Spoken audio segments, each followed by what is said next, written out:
And happy Wednesday, everybody. And I have to tell you that I've had a little allergy stuff in Florida. I've had a little more since I've been back here. So I may be having a little cough now and then, but it's nothing to be concerned about. And I apologize for that before we get started. So here we are. We're springing into April. We're already on April 7th. The month is one quarter over. Can you believe that? And our monthly theme is stepping into the unknown. Well, we all stepped into the unknown with the COVID pandemic, and we have made it through a year of the unknown, and we have risen up to the newness of the unknown. And that's my talk title this evening, Rising Up into the Newness of the Unknown. We just had Easter Sunday, which is a celebration of spiritual evolution in many religions that takes many forms. Now, in Christianity, it includes the passion and the resurrection of Jesus. Now, whether we think the Bible is plausible or historically correct, I would just like to set aside old ideas about that just for tonight. And I invite us to consider the idea of resurrection, not as in rising from the dead literally. Rather, I would like us to investigate the meaning of the word in terms that might apply to all of us right here, right now. The definition of resurrection or rising up includes these terms: revitalization, renewal, and awakening. Viewed from any of these synonyms, we may all feel that being introduced to religious science could have been a sort of resurrection in our life. For myself, it was certainly a revitalization and renewal on so many levels. And I think Dr. Holmes described it best in this quote from Can We Talk to God? He said, "I believe in a religion of happiness and joy. Religion should be like the morning sun sending forth its rays of light. It should be like the falling dew covering the land with fragrance and sweetness, like the cool evening and repose of night. It should be a spontaneous song of joy. From the fullness of a joyous heart, the mouth should speak." I love the pictures that Dr. Holmes paints with words. They're so beautiful so many times, all the time, really. I don't know about all of you, but some of my religious experiences prior to Science of Mind had not provided me with a joyous heart. And there weren't many rays of light in being taught about a vengeful God. So religious science was definitely a revitalization and renewal for my spirit. In spite of, or perhaps because of those earlier experiences, I was driven to step into my spiritual path so many decades ago. Now, like many, I wasn't sure where I was going and what I would find, and it was difficult to focus on stepping into the unknown. In many ways, the story of Jesus' persecution and resurrection supported me as I took a chance on leaving behind those old religions of my youth that were filled with judgment and punishment. I reminded myself often that Jesus, as a human, had no real comparative data for human death and a transitional return to spirit form. Yet he was so aligned with, had faith in, and trusted the God from which he was created that so loved him that he knew he would always be okay. He had always said that everyone had that same connection to God. So I stepped out into the unknown on my spiritual journey, believing that God was love and knowing that in my heart, way more than in any other religious teaching I had experienced. Well, once I said yes, the miracles began. I didn't know it, but I was following Science of Mind principles and practices way back then. It wasn't until much later that I found this quote as I studied the Essential Ernest Holmes, where he said, "We must strike out for the heights away from the mists and fogs of doubts and see things through the eyes of spirit." Now, as any one of us take even one step on the path of our spiritual journey, we can trust that we are always fully supported by spirit. As Deepak Chopra said in the 7 Spiritual Laws of Success, relinquish your attachment to the known, Step into the unknown, and you will step into the field of all possibilities. You will have excitement, adventure, mystery. You will experience the fun of life, like we saw in that video that we started with. The magic, the celebration, the exhilaration, and the exaltation of your own spirit. Now that's spiritual magnificence, I think. The unknown can be a formidable place, though, because of our brains have evolved towards negativity. It's actually been proven scientifically. If we don't know what might be on the road ahead, it can be really intimidating, and our brains expect the negative until we train them to expect only the good, as Dr. Holmes said. Now, as many of you know, I traveled to Florida to see my family just the last week, and I had never gone through the Denver airport before. On my trip to Florida, I arrived and I departed on one enormous concourse. I had a 2-hour layover, so I was pretty relaxed about getting around in the airport. And the return connection was an entirely different story. I arrived at the concourse at which we had landed the previous week. This time, I had to change concourses, which involved taking a train, an elevator, and 2 escalators just to get to the next concourse. And then there was a 3 football field length walk to the gate. This time, I only had a 30-minute layover. Now, this unknown was pretty unnerving, I must admit, because when we took off, we were going to be landing and taking off with the connecting flight at the same concourse, just like the week before. So I talked to the flight attendants, and they gave me excellent instructions and advised me that I could make it in time. Just don't stop at Starbucks. So I did a quick prayer as the plane was landing. I placed my trust and faith in the full support of Spirit, and I treated to the demonstration that had me right at the gate without any problems. Well, I followed our teaching and I treated, and now I moved my feet. And after all that, I got to the gate with 10 minutes to spare, plenty of time for a pit stop too. No Starbucks, but I was quite pleased that I had ventured into the unknown and allowed Spirit to guide and propel me through the crowds and the obstacle course as I made my trek across the airport. I translated Pema Chodron's advice on the spiritual journey into that trek and just kept moving. She says, the spiritual journey involves going beyond hope and fear, stepping into unknown territory, and continually moving forward. Just keep moving. And that's really what it's all about for all of us. We just keep moving. As individuated creations of the divine, we are one with the infinite and must be as fully supported in our journey on this planet as a Palestinian Jewish man was centuries ago.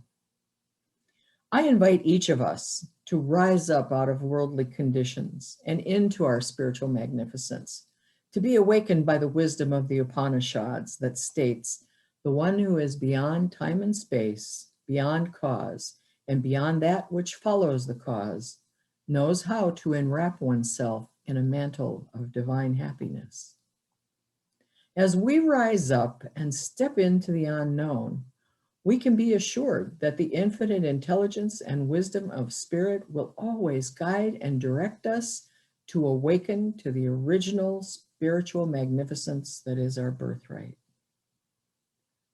As we become revitalized and refreshed in the newness of being, living as spiritual beings, we delight in knowing without hesitation that the principle we speak from our what we believe statement is alive and well.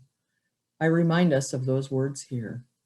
We believe in the eternality, the immortality, and the continuity of the individual forever and ever expanding. We recognize and cultivate the spiritual magnificence in ourselves. And in so doing, we live our global vision statement that states, we envision humanity awakening to its spiritual magnificence and discovering the creative power of thought, a world where every person discovers their own personal power and ability to create an individual life that works within a world that works for everyone.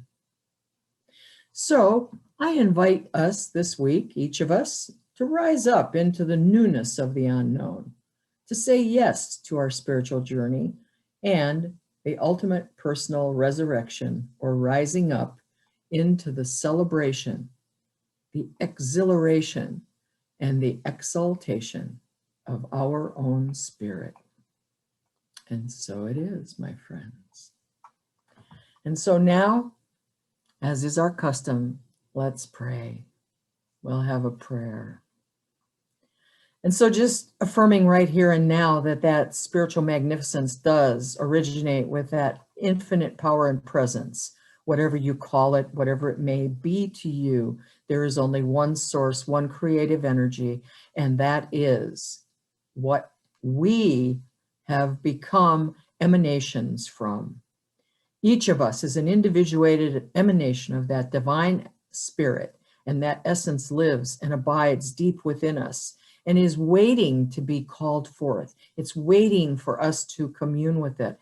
It is waiting for us to rise up in our spiritual magnificence and live in the exhilaration and exaltation of our spirit that is our divine birthright. So I speak a word of blessing on each of us as we go through these times, as we go through this week, as we go through this evening. I speak a word for everyone who is not here. I speak a word for individuals who are suffering somewhere, who are less than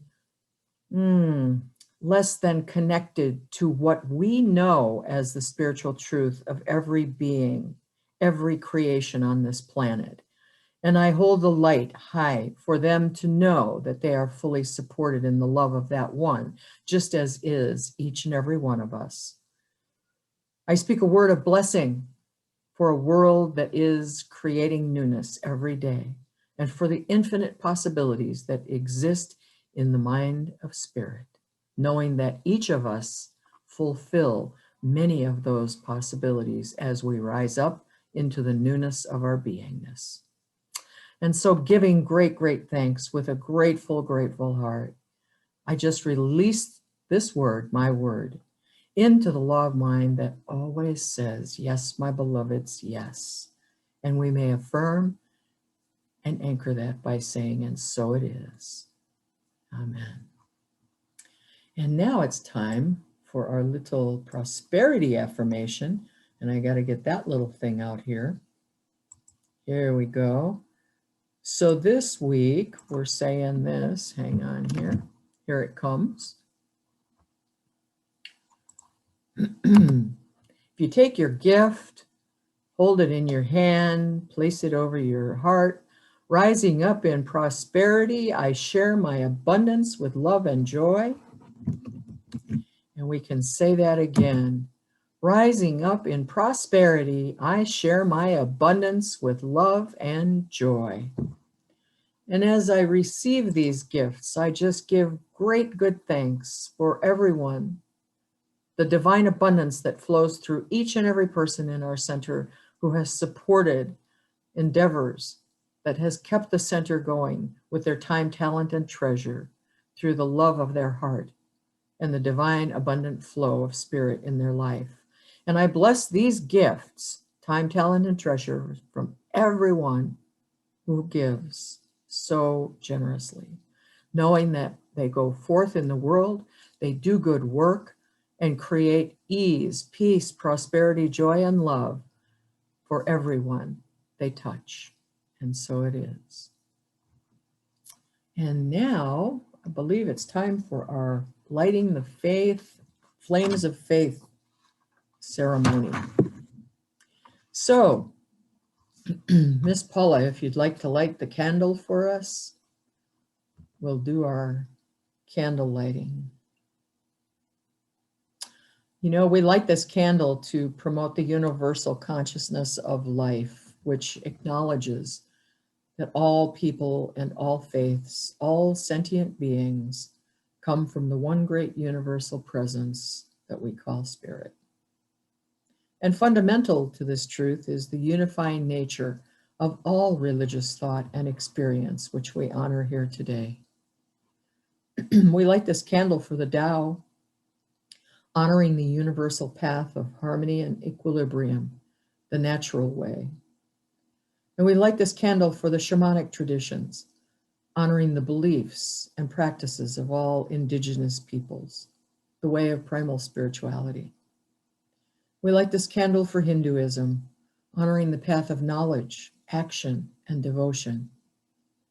We light this candle for Judaism, honoring the ethical path of living by sacred law.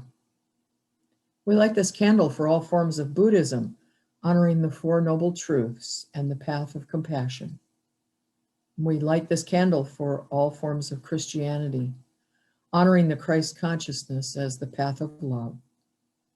And we light a candle for all forms of Islam, honoring the path of submission to the will of God as the highest calling. We light a candle for the universalistic religion of Baha'i, honoring the path of unity and peace. And we light a candle for all forms of new thought, honoring the metaphysical path of mental healing through the practice of universal spiritual principles. And we light this candle for all those who are yet unaware of the power and presence of spirit in their lives, and for the space that we are holding for them at this center. And we light this candle for all religions unnamed, blessing each and every being, for we know that there are many paths and they all lead everyone home.